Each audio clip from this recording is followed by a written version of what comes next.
Fast food खाने से शरीर में क्या होता है? बच्चों से लेकर बड़ों तक फास्ट फूड खाने का बहुत ही ज़्यादा क्रेज़ रहता है। बेशक हमारी ज़ुबान को इन चीज़ों की लत लग चुकी है, जैसे कि पिज़्ज़ा, बर्गर, चाउमीन। बात करते हैं कि हमको बार बार फास्ट फूड खाने की क्रेविंग्स क्यों लगती हैं। फास्ट फूड हमारी बॉडी में जाकर क्या करता है? So let's start. जैसे ही हम फास्ट फूड खाते हैं वो हमारे मुंह से होते हुए हमारे पेट में जाता है और पेट में जाकर ये काफ़ी देर तक पड़ा रहता है। क्योंकि इसमें लाइव एंजाइम्स नहीं होते, इसके कारण ये लंबे समय तक पेट में पड़ा रहता है। ये जंक फूड बने होते हैं मैदे से। तो आइए जानते हैं कि मैदा होता क्या है। आटा और मैदा दोनों बनते तो गेहूं से ही हैं। गेहूं में 3 लेयर्स होती हैं। सबसे पहली है ब्रेन, सेकंड नंबर पे एंडोस्पर्म, थर्ड नंबर जर्म। सबसे पहली लेयर के अंदर होता है फाइबर, विटामिन्स एंड मिनरल्स, जो कि हमारे शरीर के लिए अच्छा होता है। बीच में आता है एंडोस्पर्म, जो हमारी बॉडी के लिए अच्छा नहीं होता। इसमें होता है स्टार्ची कार्बोहाइड्रेट। और लास्ट में आता है जर्म, पूरा न्यूट्रिशन से भरपूर होता है। Vitamin B, vitamin E, phytochemicals और हेल्दी फैट्स होते हैं इसमें, जो बॉडी के लिए चाहिए होते हैं। मैदा एंडोस्पर्म से बना होता है, जो बॉडी के लिए अच्छा नहीं है। ये स्टार्च होने के कारण चिपकता है। अब जैसे ही आप फास्ट फूड खाते हैं वो पेट में जाकर पड़ा रहता है। धीरे धीरे ये आंतों में जाके चिपकने लग जाता है, जिसके कारण वहाँ सड़न होने लग जाती है। सड़न होने के कारण बैक्टीरिया पनपता है। बैक्टीरिया पनपने के बाद होती है इन्फेक्शन, जिसके कारण हमारे पेट में बहुत ज़्यादा दर्द उठने लग जाती है। तेज़ दर्द ना सहे जाने के कारण हम डॉक्टर के पास जाते हैं। डॉक्टर हमें थमा देता है एंटीबायोटिक्स का ढेर। तो हम ये खा तो लेते हैं, लेकिन इससे हमें टेम्पररी रिलीफ मिलता है। हमें खाते हुए अच्छा लगता है, लेकिन इनके क्या साइड इफ़ेक्ट्स हैं वो भी बात करेंगे हम आगे। फ़िलहाल ये बात करते हैं कि हमको फास्ट फूड की क्रेविंग क्यों होती है, जंक फूड खाने का क्यों मन करता है। इसकी साइंस भी हम जान लेते हैं। तो बात है सन 1908 की। 1908 में जापान में 2 Suzuki brothers fast food restaurant चलाते थे। उन्होंने सोचा कि हमारे रेस्टोरेंट का प्रॉफिट कैसे बढ़ाया जाए।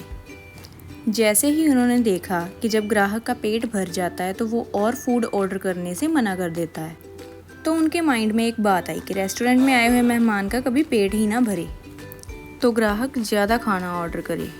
इससे उनका प्रॉफिट बढ़ने लगेगा। तो पहले आप ये समझिए कि जब हमें भूख लगती है तो हमारे पेट का सिग्नल ब्रेन में पहुंचता है और हमें भूख का एहसास होने लगता है। एग्जाम्पल के तौर पे मान लीजिए कि हमारा ब्रेन हमें ट्रैफिक लाइट की तरह सिग्नल देता है।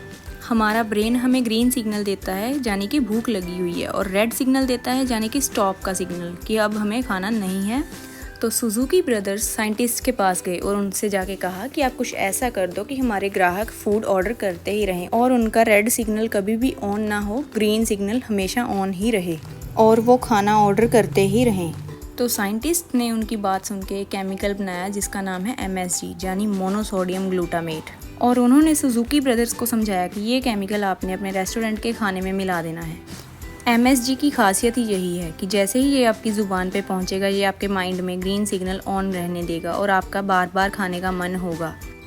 ये रेड सिग्नल यानी स्टॉप हार्मोन को हमेशा के लिए ऑफ करने पर मजबूर कर देता है। इसका मतलब है कि आप जितना भी MSG वाला खाना खाएंगे, आपका ग्रीन सिग्नल ऑन रहेगा और रेड सिग्नल हमेशा ऑफ रहेगा, यानी कि खाना खाने के बाद भी भूख लगती रहेगी।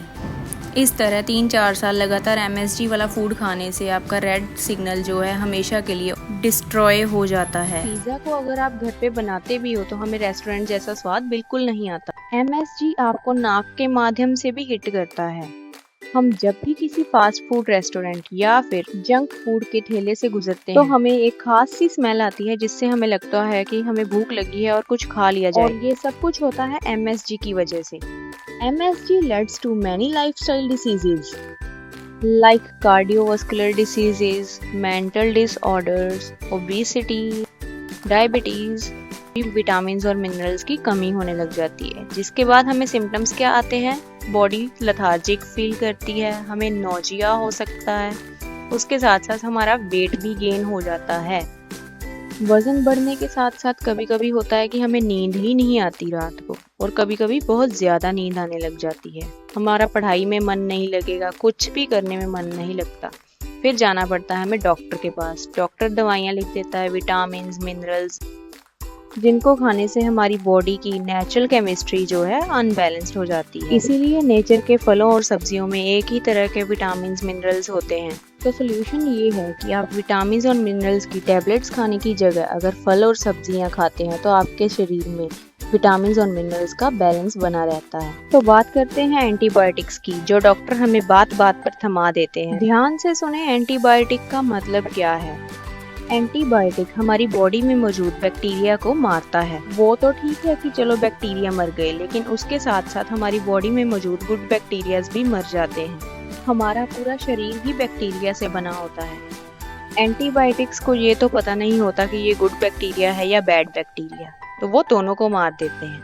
बैक्टीरिया मरने की वजह से हमें लगता तो है कि हम ठीक हो गए, लेकिन इसके बहुत ही बुरे परिणाम होते हैं जो कि हमें बाद में देखने को मिलते हैं।